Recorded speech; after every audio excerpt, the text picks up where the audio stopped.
Unit 12 Marxist and Socialist Thought. Objectives.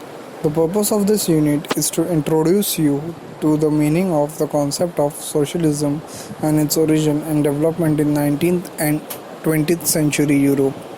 After going through this unit, you should be able to understand what the concept of socialism means, understand what were the factors that gave rise to growth of socialist ideas in Europe, trace the main stages of development of socialist ideas and socialist movements, distinguish between utopian UTOPIAN and scientific socialism, recognize the basic principle of socialist society, and know something about the contribution of Karl Marx KARLMARX to social and political theory.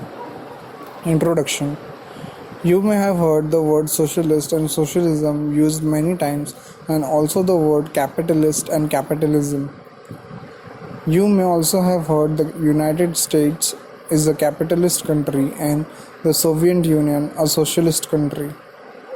You may not be very clear as to what are the distinguishing distinguishing features that make a society capitalist or socialist. This is not surprising because these historical concepts are sometimes used very carelessly and without clear reference to their scientific meaning. Therefore, you must know first what exactly is meant by these terms. Today, almost one-third of the world's people live in socialist society. Many millions are fighting in their countries and establishment of socialism in their countries. What are they fighting for? Do you know?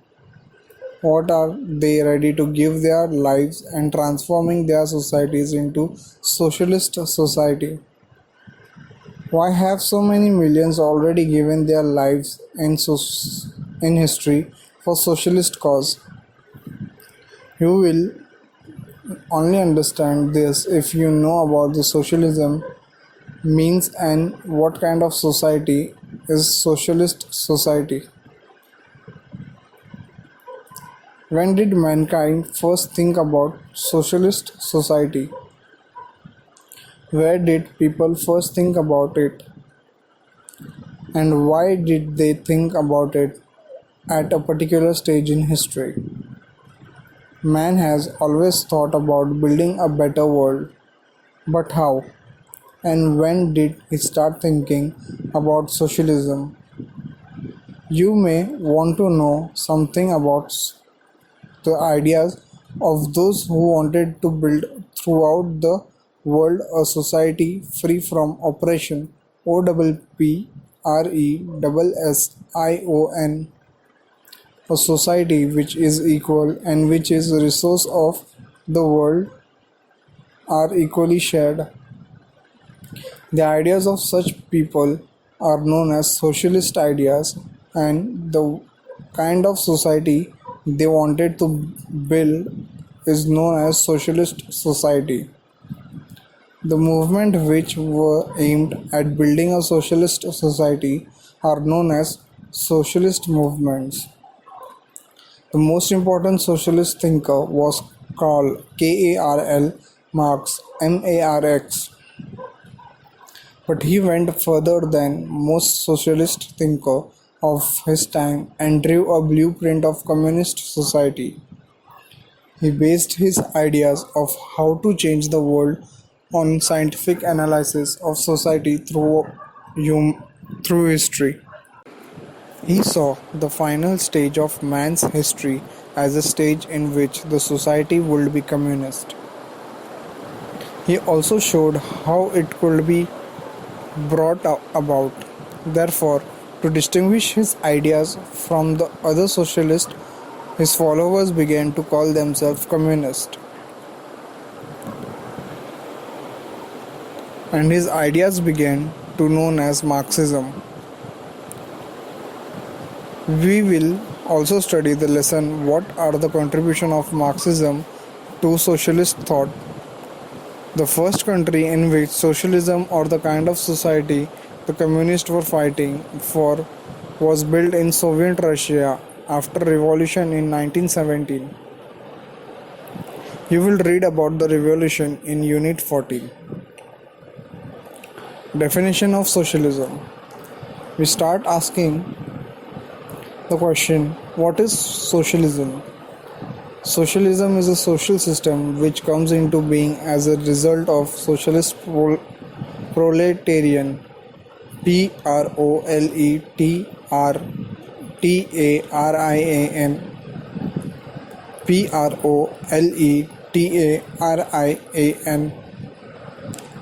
revolution. It is a form of society which resulted from overthrow of capitalist system. No society can be socialist before having gone through the stage of capitalism. It is capitalism which creates the condition for the growth of socialist movement and ideology and eventually the building of socialist society. We will talk more about it later when we discuss the ideas of Marx. Socialist society destroys its place, creates public ownership of means of productions. This means that all resources out of which wealth can be created, land, factories, mines, bank, no longer remain the property of one person or group of persons. They become the property of the whole people. This also means that nobody can enrich himself from the resources just by owning them and making others work on them. The workers who work them are the owners of these resources and they are from the wealth created by their own labor because they now themselves own these resources. All societies prior to socialist society are societies based on antagonism antagonism of class interest between those who own resources and those who work on those resources to produce wealth.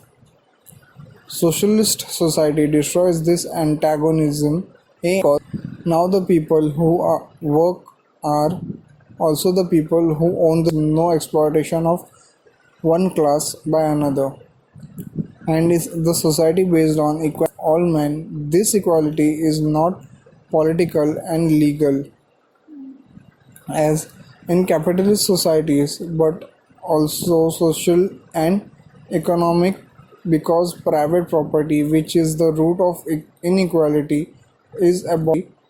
Socialist society is therefore a society characterized by social justice. This does not mean, however, the people cannot own anything individually. In a social society, people do have the opportunity to own their personal belongings, household things, vehicles, house, bank account, from the savings, etc. Only they cannot own the things, means of production which they can use to deprive other human beings of the fruits of their labor. In fact, as wealth increases in socialist society, as a result of increased production, everyone owns more and more personal belongings, not just a few people. The increase of production in a socialist society comes about through planned production. You must have heard of the 5-year plans. In socialist societies, this is TRALISED plan which takes into account all the needs of societies, deciding what needs priority in terms of everyone's interest. Socialist society also established a stage of the working people in which the interest of working people that everyone works according to his ability and everyone's get according to his work. Socialist democracy ensures certain social rights to all people, the right to employment, rest and leisure, LEISURE, health protection, security in old age, housing, free and equal education, apart from the right to participate in administering ADMINISTERING, the state and public affairs. A socialist society promised complete separation of religion and politics. This does not mean that people cannot hold private beliefs. It means only that they cannot make religion into a public affair or use politically or propagate PROPAGATE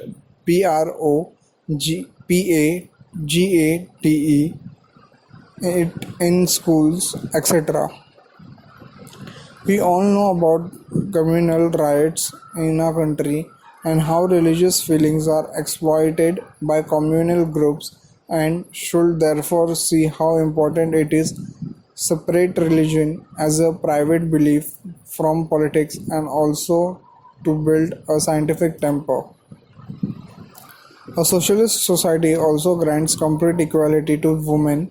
It creates the material basis for this equality also through shorter hours of work for women with small children, creches, CRECHES, at places of work, so that women can feed their children during their day, canteens and public kitchen at place of work, etc. Advanced capitalist countries also have these benefits, but they have to be heavily paid for individually. They are commercial enterprises for profit, and only the rich can afford them.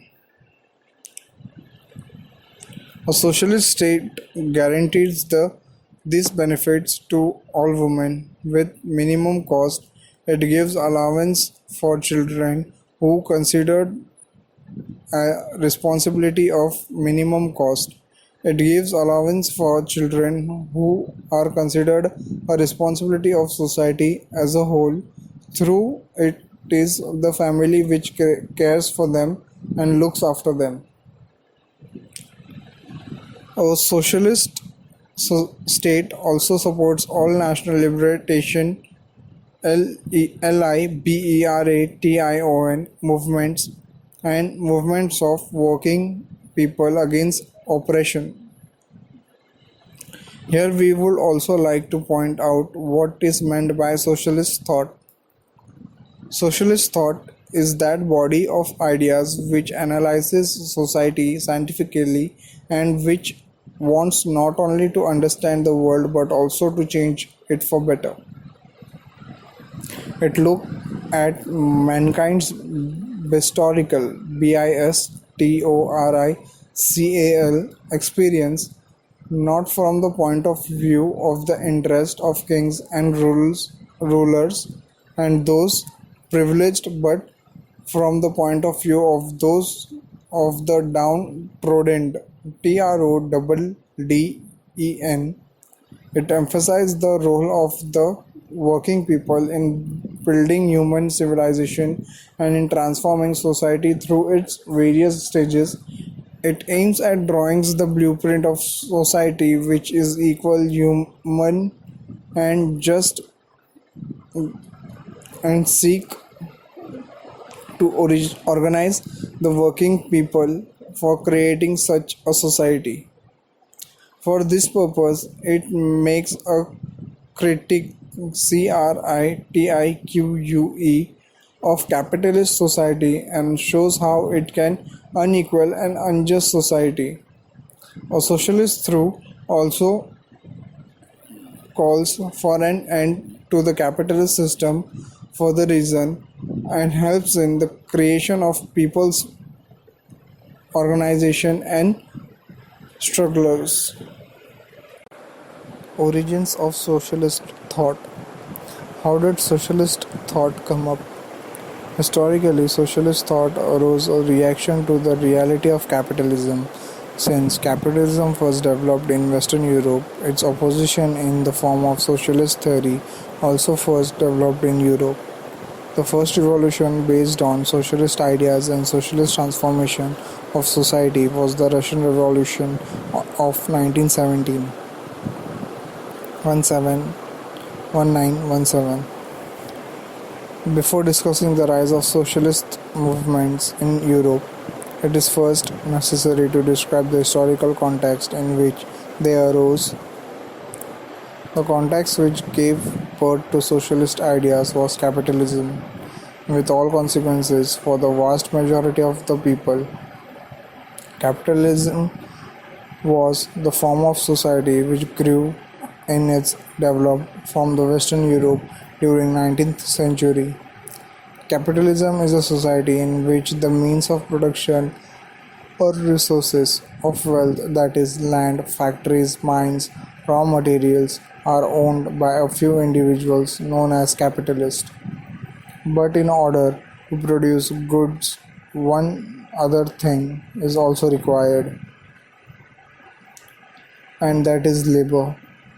For if nobody is there to work with raw material in the factories, mines, or land, how will the things be produced? For production, labor is one of the most essential needs. Therefore, this purpose, the factory owners employ workers who do not have any other sources of income except the hands with which they work. So, you can see it is a capitalist system. There is one class of people who own things from which income can be derived, and other class of people who work on these things. Those who own these resources of income do not work, but still they are the ones who are rich by exploiting the labors of others. Those who work are poor because they cannot take and sell in the market what they have produced. But now you will ask me, why is that wrong? After all, the capitalist pays wages to the workers for the work he does for him. And if one gets the profit from the market, the other gets the wages. But do you know the workers are not paid the full amount of what they produce? The factory owners pays to the worker for the number of hours the worker works in his factories. But the goods our workers collectively produce in factory have more value and are sold at higher price in the market, and this amount of the factory owner keeps for himself.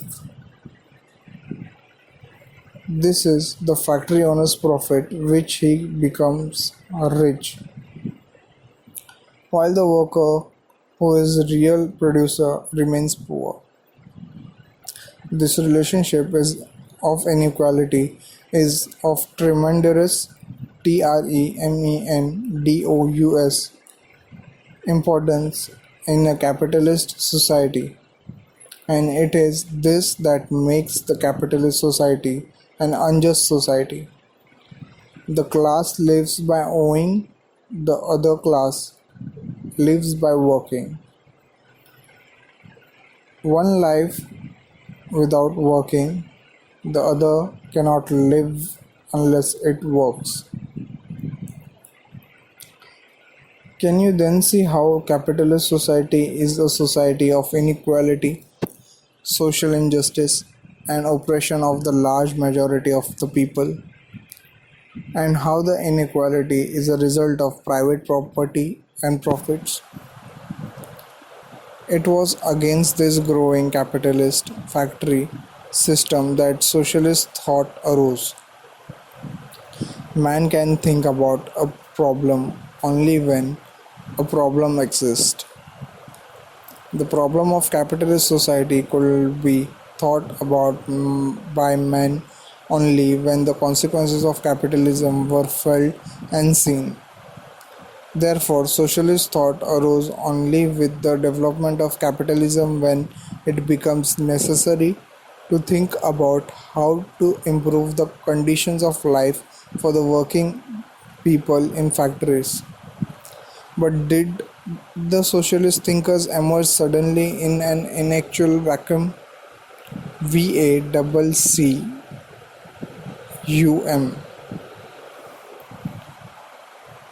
Did no one before them think about the oppressed?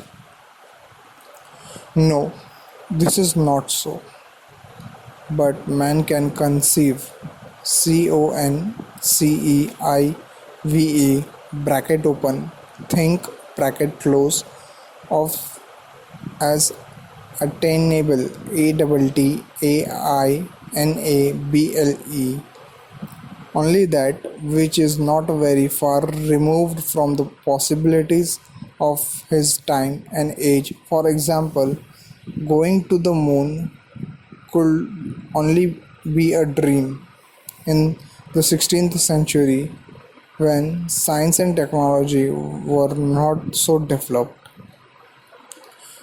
To man, it seemed a dream then. In 20th century, when science and technology have developed so much more, man can begin to see that going to the moon was possibility. It could happen if he tried the worked for it, and it has happened. Do you think it could have happened in 16th century? Similarly, mankind could think of proving all the necessities of life to everyone, of having a good life for everyone, only when the possibilities of such a life exist. Only under capitalism and growth of factories, when production increased so much, did it become realistic to think of providing the everyone's needs, material and other needs such as leisure, LEISURE, health and education for all. Therefore, ideas for betterment of mankind existed almost as long as man himself was existed. But the ideas of socialism could emerge only in the 19th century with the growth of factory industry.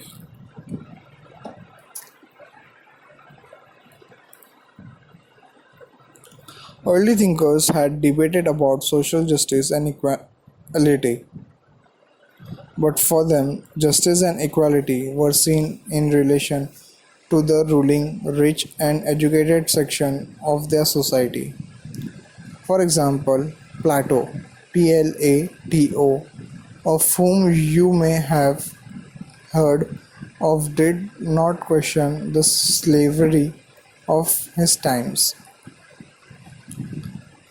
The chivalrous Chivalrous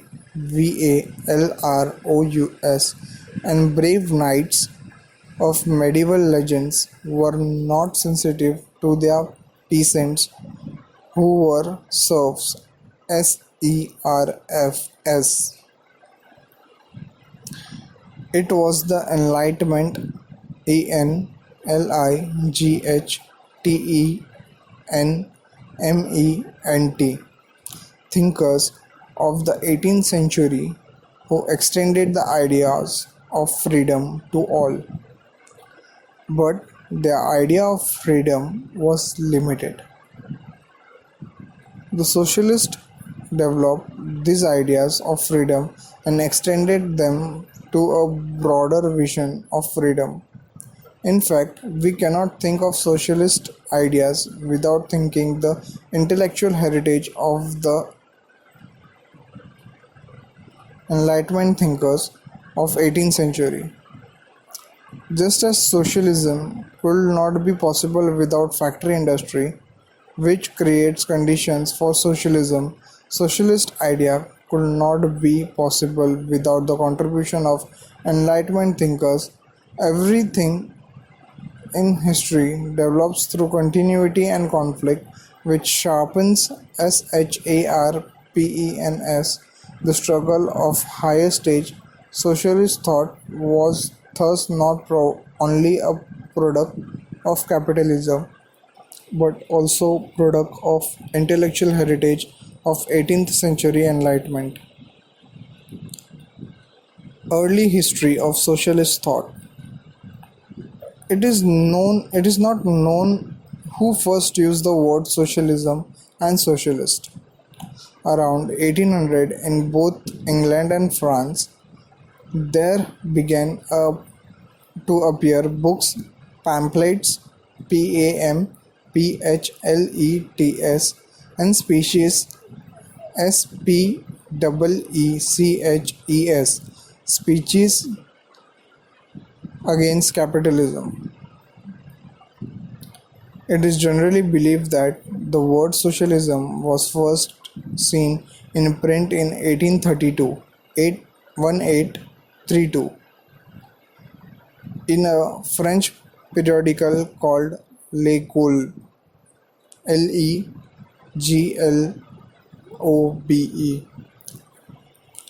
The, the real pioneer, PIONEER,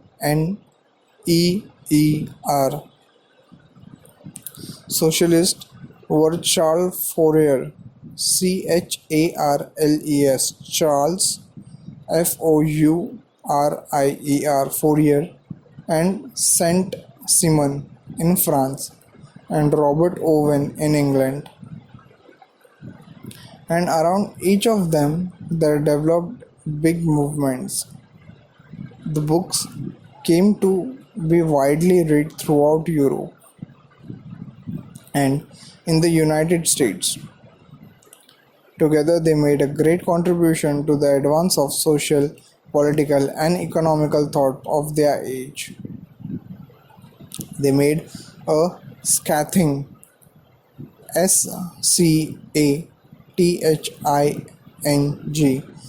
criticism of capitalist society. They showed in their writings how it was an unjust and an unequal society, and also how its main consequences CONSEQUENCE was a denial of good life for the vast majority of people. Even though, as the pointed out, capitalism had created tremendous possibilities for increased production, but it is important to remember that they were not satisfied with only criticizing the capitalist society. Each of them also worked out in the minutes detail, MINUTEST, minutes detail, his own vision of an idea society, that is, society as it should be. In this, they went far ahead of the Enlightenment thinkers of the 18th century. The Enlightenment thinkers had said that everything must be analyzed and judged on the basis of reasons and rationality,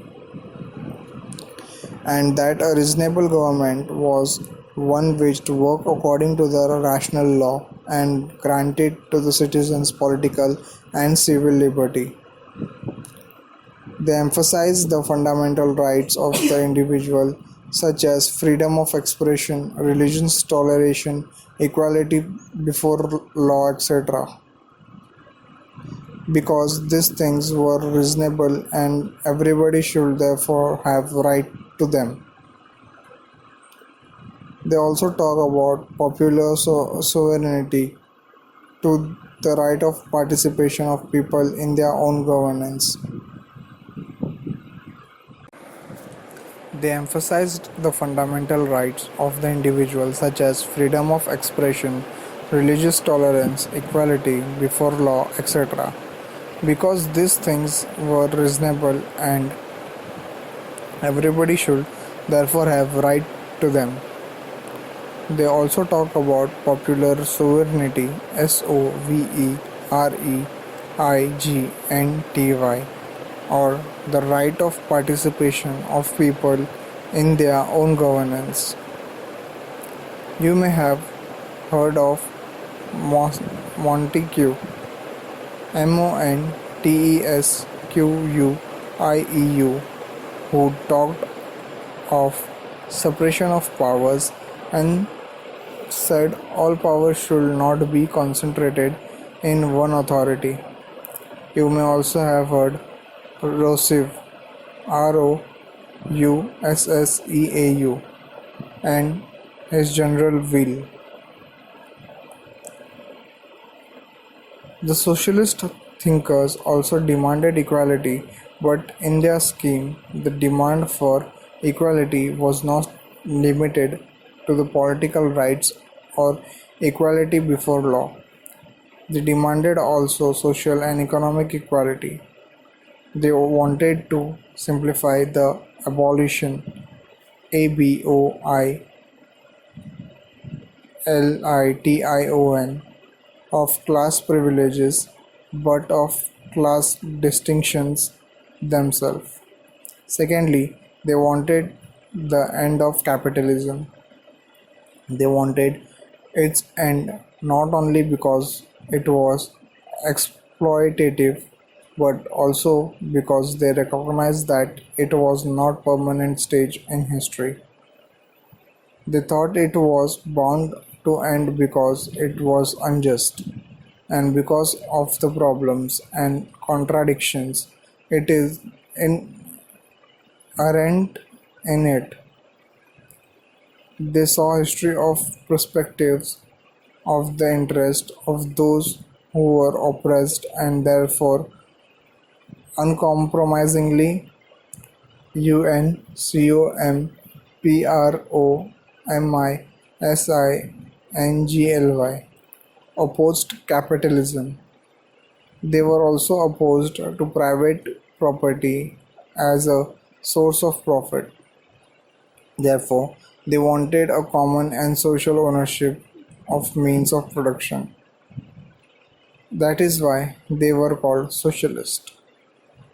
But they did not know how to bring into being this new kind of society. This is because they belonged to a period when capitalism had developed enough for them to see the misery misery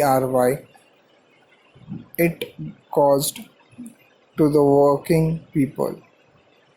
But as yet the working class, whose interests are most directly and uncompromisingly opposed to that of capitalists, had not developed sufficient class consciousness.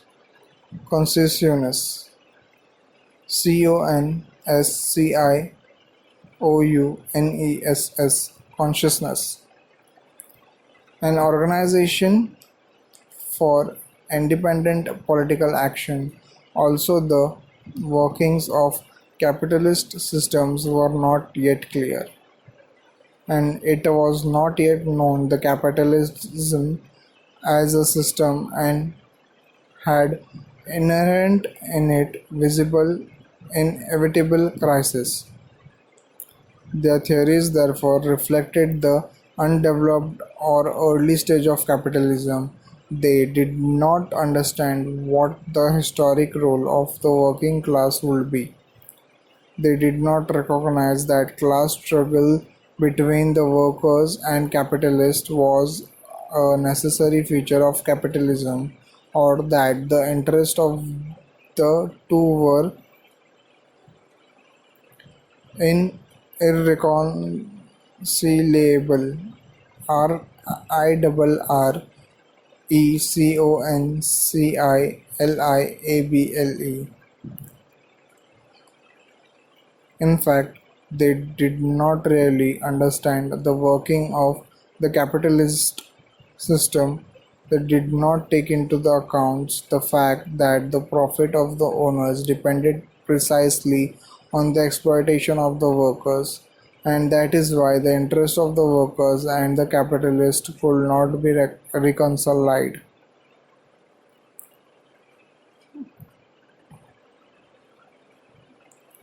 But they thought otherwise. The solution of for them, therefore, lay in charge of art and development of new morality. This new morality could be achieved through a new and correct education, through propaganda, and through experiment, which would serve as example for others. They did not understand the economic changes from the basis of changes in political institutions and social life. That is why they were known as utopian socialists. Saint Simon, one of these utopian socialists was Saint Simon. He analyzed the society of his day as consisting of two main classes: the idly proprietors (proprietors) and the working industrialist. This means that in the second class, that is, the working people, he included not only workers and peasants and artisans but also the rich factory owners who exploited the workers. As you can see, he did not see the class opposition between the industrialist and the working class. The result was that he did not oppose private property, which, as we have seen, is the root of exploitation. He opposed only in misuse, which he thought was possible. He also believed in gradual and peaceful transformation of society. He had not learned from historical experience that a few people may, but a whole class does not voluntarily give up the advantages that it enjoys. His followers later began to demand an abolition private property, planning, and distribution of goods according to labor. However, they also thought the socialism would result automatically from further development of society. Also, they did not analyze the resource and distribution of surplus value, that is, the source of exploitation of workers. Charles Charles Fourier Fourier. In Charles Fourier writings, there was a systematic criticism of capitalist society, including the position of women.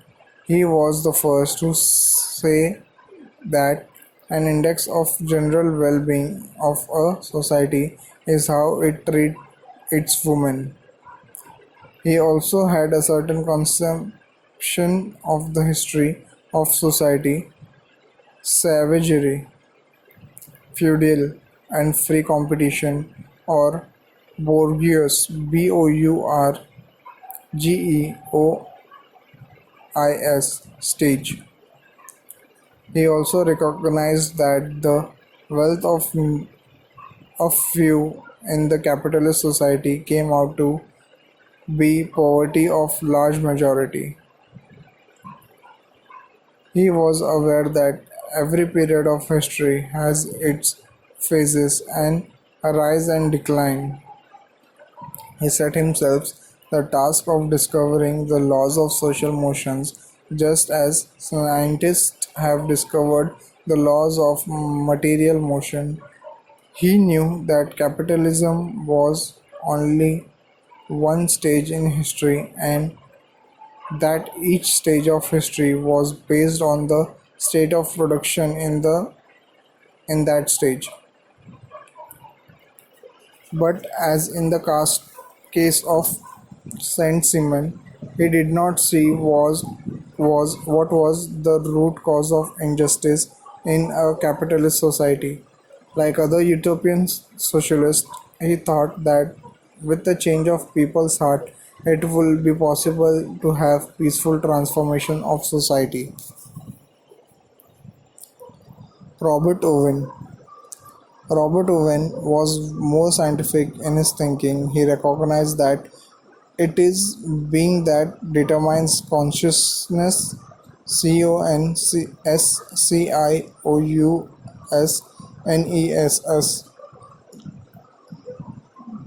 This means that man is a product not only for hereditary hereditary features but also of the environment during the lifetime, particularly during the period of development. He saw in the growth of industry the basis of reconstruction of society, that is a society in which there will be a plenty of for all, because without increased production first, how can you have plenty of for all? His vision of a new society was one in which property will be common and will be worked for the common good of all. He believed in Ricardo, RICARDOS,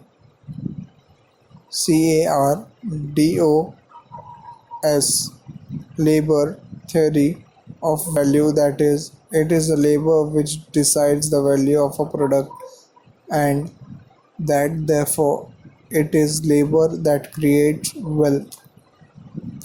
He also recognized that capitalist system the workers does not get the full value worth of his labor, but to him everything seemed to be the fault of money. He did not understand the mechanism whereby this unusual exchange came about.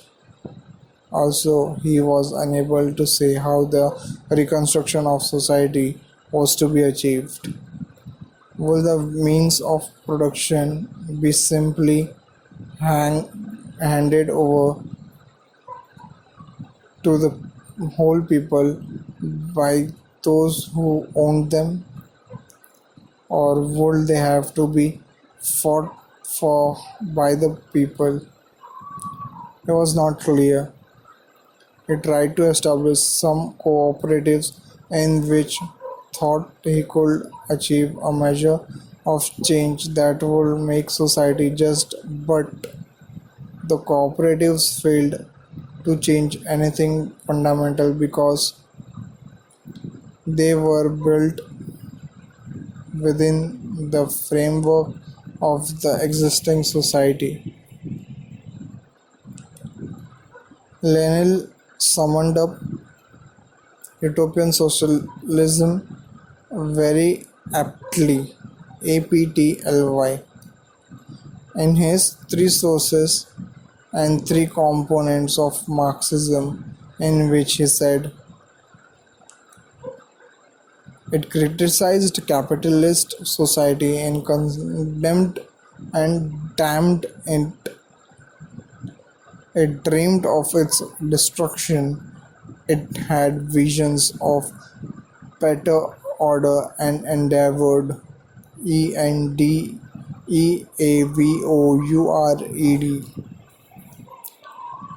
to convince the rich of the immorality of oppressions.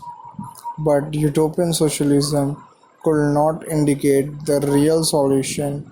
It could not explain the real nature of wage slavery under capitalism.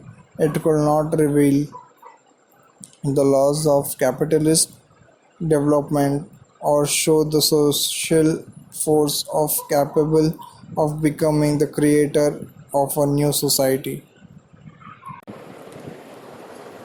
Check your progress 1. Answer briefly.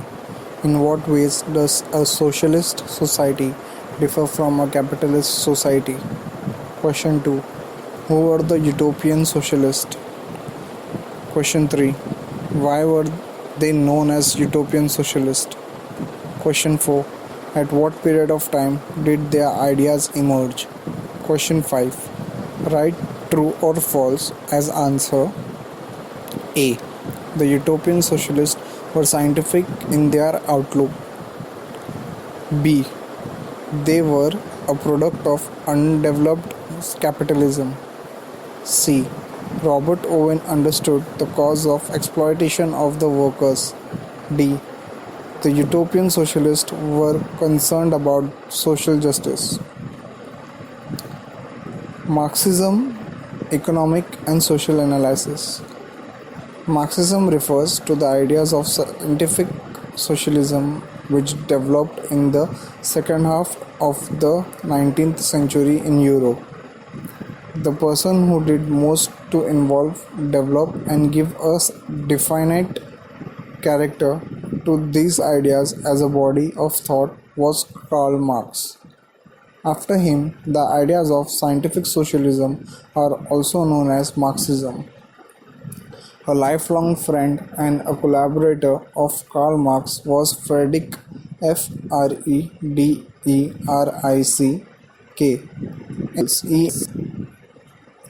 In the most simple form, their ideas first took European by storm in 1848 when the Communist Manifesto Manifesto written by them was published. After their books came to be translated in many languages. Their ideas became the basis for the struggle of the oppressed whose interest and emancipation emancipation they stood for. Marx and Engels did not conjure conjure up their ideas out of the blue. They incorporated and developed further and also integrated in a new way the teachings of the greatest representatives of German philosophy, English political economy, and French socialism. Philosophically, Philosophy,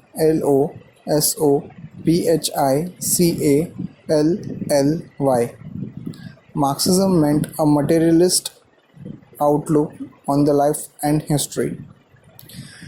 That is, the way in which people produce their requirement of life and the way in which they organize their labor to do it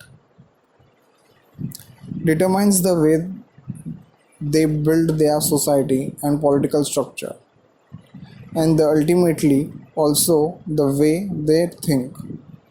In short, they showed that it was being that determined consciousness and not vice versa. Because a material thing existed prior to the independently of what people thought about it.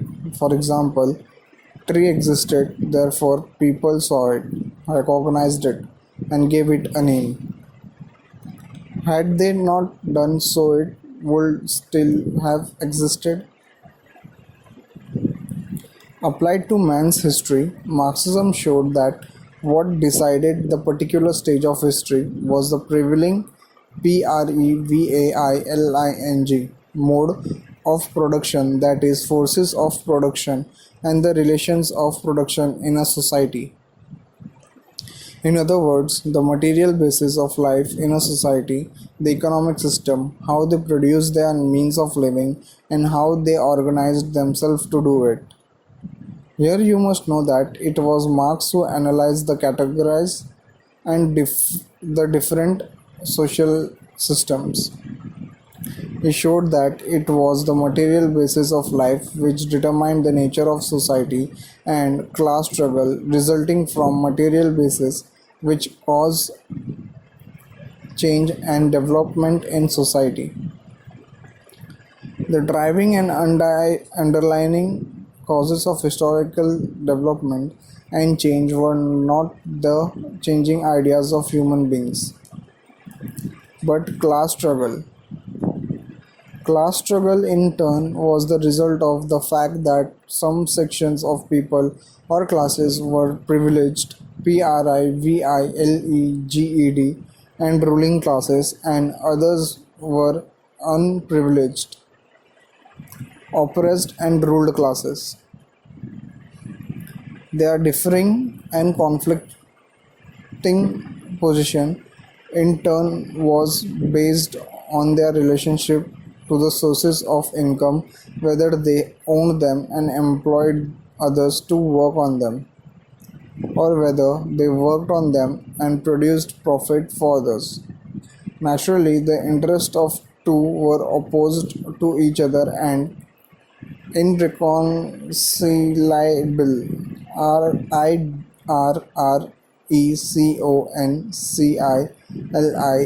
Reconcilable.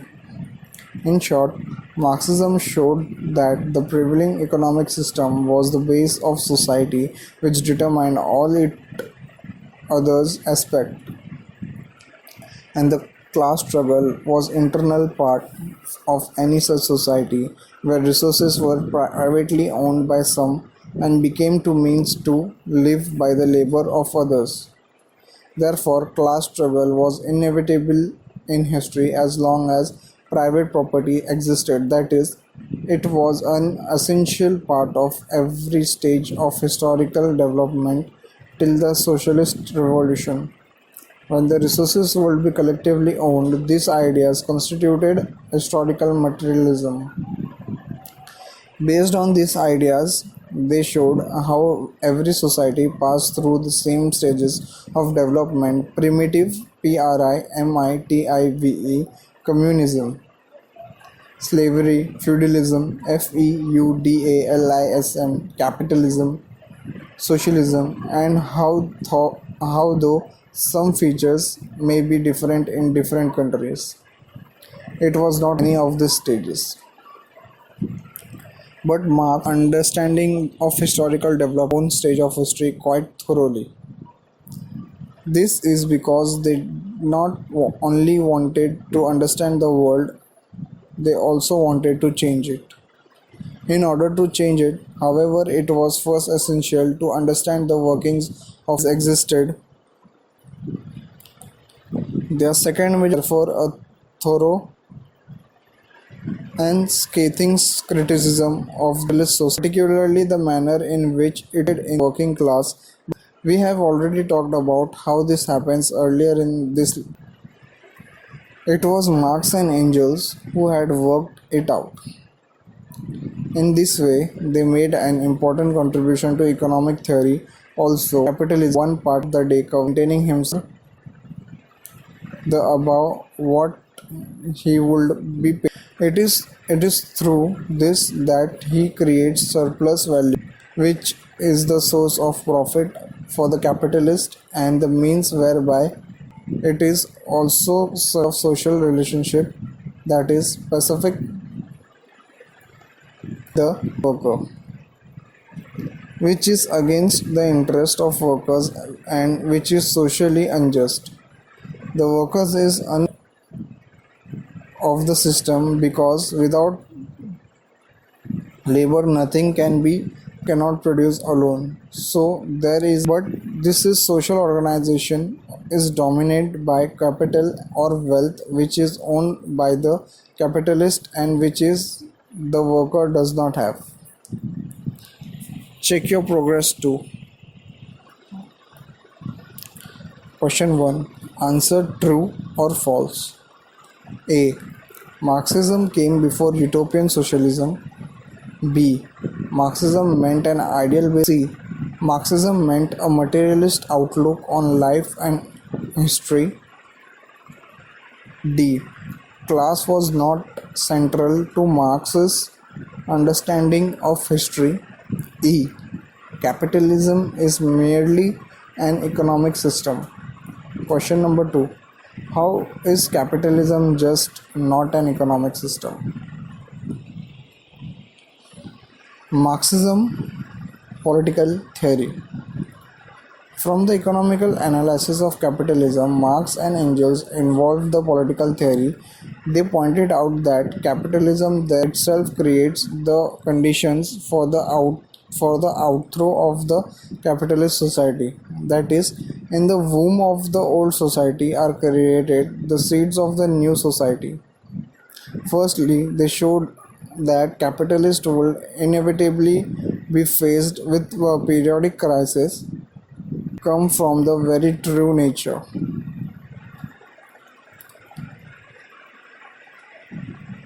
While capitalism produces more and more, the people become more and more poor and are unable to purchase what is produced. Called crisis of overproduction and underconsumption, and also the inconceivability IRRCONCILIABILITY of interest of the capitalist and the worker. This is also the main contradiction CONTRADICTION of capitalism. In order to maintain more profit, the capitalist pays as little as possible to the workers. But in order to sell his product, the workers must have more and more money to buy. That is, he must pay them more because they have no other source of income. Obviously, he cannot do both at the same time. For a time, capitalism can overcome the crisis by searching for new markets, that is, colonies, or by waging wars for the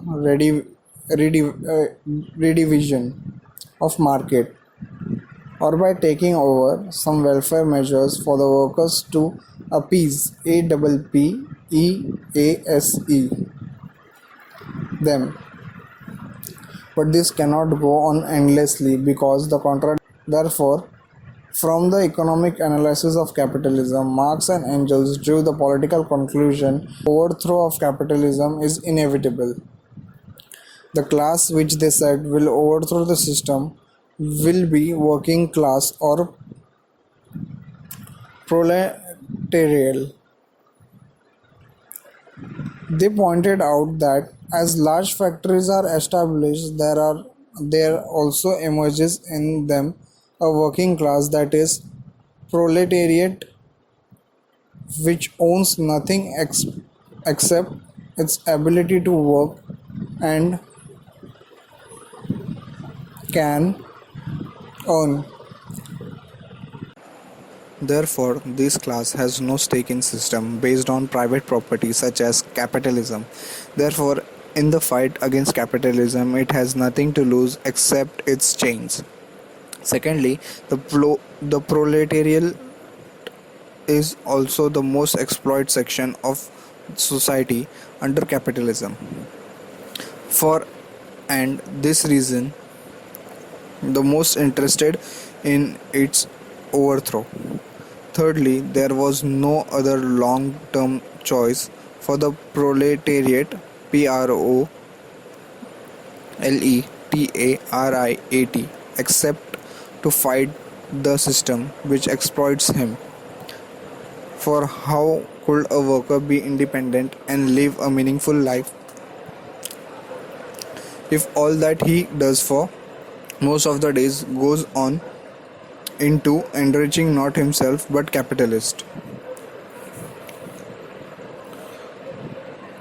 Therefore, the overthrow of capitalism becomes a necessary task for the proletariat, and also desirable on because on it will depend his right to shorter hours of work, leisure, cultural equality between men and women, and access to good health and education. Marx Engels Marx and Engels also pointed out that with the emancipation emancipation of the working class will come to emancipation of all the sections of society. as it was working class which formed the bottom-most layer of this society. Also, given its situation, the working class could be the only uncompromising class in the struggle for the overthrow of capitalism. Thus, the second major political conclusion which Marx and Engels arrived at the form their economic analysis of capitalism was that it is the working class which will lead to the struggle and be the vanguard of the socialist revolution. Thus, capitalism created the means of its own destruction. In short, this said that before or without capitalism, there cannot be socialism. Capitalism with its big factories make possible increased production so that there is enough to be contributed to each according to his work. Capitalism with its factory systems also create the working class which can overthrow it. Marxism, the theory of revolution. Marx asks the question, will the capitalists voluntarily and of their own will give up their profits? Question mark. Individual capitalists may give up some of part of their profit in charity, but nothing more. He did not give this as his personal opinion. He pointed to the history of human society through the ages. Nothing had been gained by people except though fighting for it. Nothing had been given up by the privileged section of society except when confronted with a fight. Therefore, the emancipation emancipation of working class can come only from the class struggle of the working class, he said. But what form will this struggle take? Can it be peaceful? To this Marx had this to say. The entire armed force and the state machinery are in the hands of ruling class and they use them precisely for protecting their dominance. There cannot be peaceful transformation from capitalism to socialism.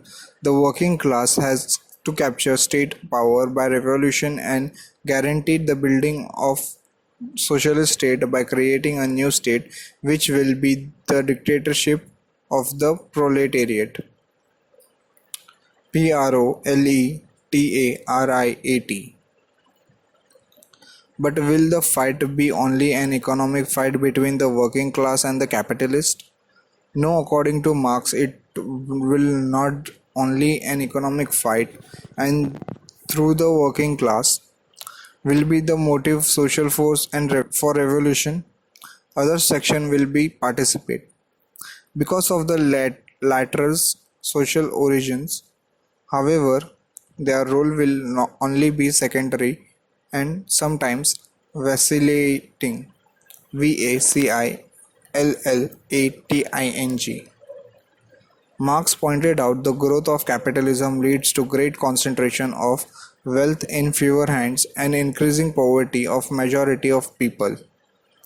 The crisis of capitalism affected not only the working class but also the middle class, especially the lower middle class and the peasantry. Therefore, the fight against capitalism would be not only by the working class but also by sections of middle class. Bracket open. Intelligentsia. Intelligentsia.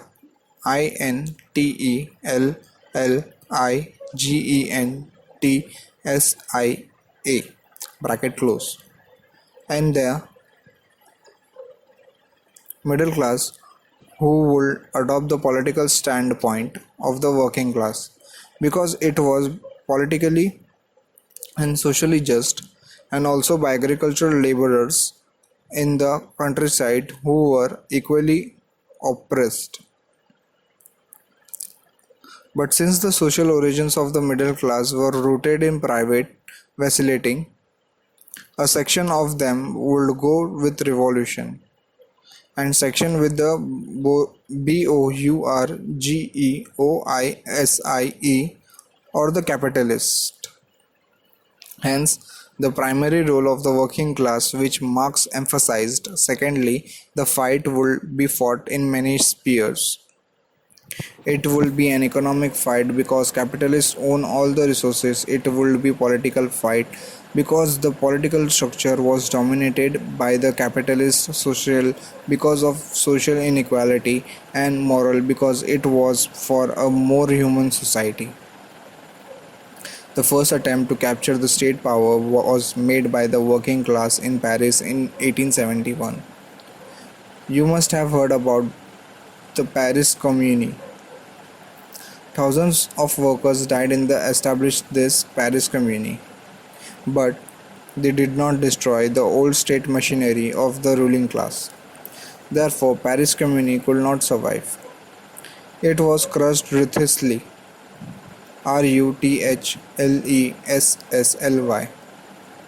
This experience showed in practice the truth of Marx's understanding that a dictatorship of the proletariat was necessary for guaranteeing the socialist state until such time as the economic and social political base of ruling class power were eliminated from society. It is important to understand this. Marx was not advocating the physical elimination or killing of the ruling class. He was only advocating that there was no more be allowed to remain a ruling class. In the short, he was advocating a classless society based on complete equality, even economic equality. He also had something more to say about how the revolution was to be brought about. He had said that the overthrow of capitalism was inevitable given its own inherent contradiction and the situation of the working class in it. But he was not an astrologer. Astrologer. He was a social scientist. He was a social scientist. He was not making a prediction. He was showing what were the responsibilities for the future development of society and the general direction in which society was moving and how the consequences would eventually lead to socialism. He did not give an exact timetable for the further revolutions. He showed how this will depend on class struggle. That is the struggle between the capitalists and the workers. And what was the outcome of these struggles in order to succeed the working class? Well organized. For this purpose, he emphasized the need of political education within the working class and formation of working class party to lead the struggle of the working class. Marx not only contributed to theory, he formed the first international working men's association based on proletariat internationalism. In other words, it recognized that the interests of entire working class of the world were the same, and that therefore they must fight in solidarity. Solidarity. The slogan of International Working Men's Association therefore was Workers of the World Unite. The first successful revolution by the working class was in Russia in 1917. Not only did the working class in Russia abolish private property in industry in alliance with the peasantry in nationalize all land. It created a new state and socialist state based on the rule of the working people. It established socialist democracy based on economic equality and social justice. You will read about it in a separate lesson. Check your progress. 3. Question number 1. State whether the following statements are true or false. A. According to Marx, it is being the determines consciousness consciousness.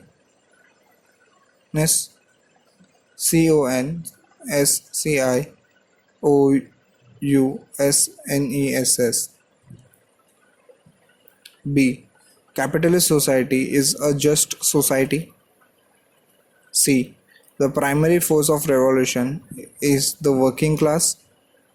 D. Capitalism is characterized by a crisis of overproduction and underconsumption. E. The transformation from a capitalist to socialist society can take place peacefully. Question number 2. How did the capitalists get profit under capitalism and how was the worker exploited? Question number 3. What was the main contradiction of capitalism? Question number 4.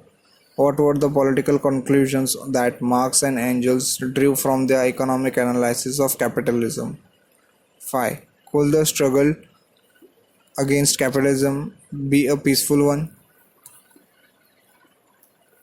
Let us sum up.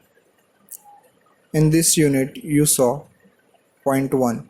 How a socialist society stands for a complete social and economical equality. Point 2. That it was the contradiction of an unjust capitalist system that lead to rise of socialist. Point 3. That at first, due to lack of consciousness, the socialist thought argued that injustice within capitalism could be removed by change of heart and morals. Point 4. That how, with the understanding of the inbuilt system of exploitation in a capitalism, the socialist thought increasingly created this inequality. Point 5. That a socialist society, by establishing the rule of majority, that is, proletariat, creates conditions whereby a complete social and economic equality can be guaranteed. Point 6. That it was Karl Marx who concertedly CONCRETELY linked the inequations INEQUITOUS structural and economical basis of capitalism to a theory of social change. In doing this, he broke away from the idea-based social theory of utopian socialists, that is, who were unable to link up theoretically social change and removal of unjust structures. By doing this, he gave us social theory which linked economics, political, and theory and history. Keywords: means of production, material elements in the system of production, the source of income such as land, factories, raw materials, etc., from which wealth is derived. Mode of production: the way in which the necessities necessities of life are produced in a society and the way in which the means whereby they are produced are own, as well as the relationship of different section of society to it. Revolution: a turning point in life leading to a new social order, a transition from one socio-economic system to another more progressive. Socialist revolution: the character of revolution is determined by the social tasks that it accomplishes and by the social forces that participates in it. The social revolution is a qualitatively QUALITATIVELY different types of revolution because it abolishes exploitation itself by abolishing a private ownership of means of production and by establishing a classless society free from exploitation. All previous societies were exploitative societies because the means of production were in private bracket open few bracket close hands. Answer to check your progress exercises.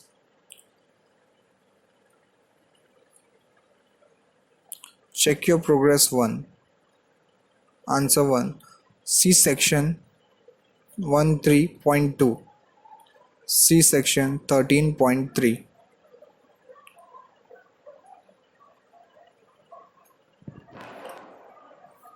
Answer number 2.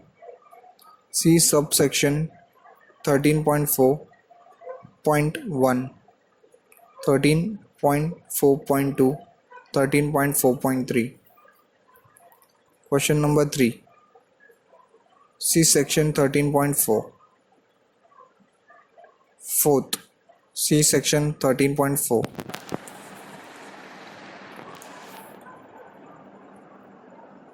5.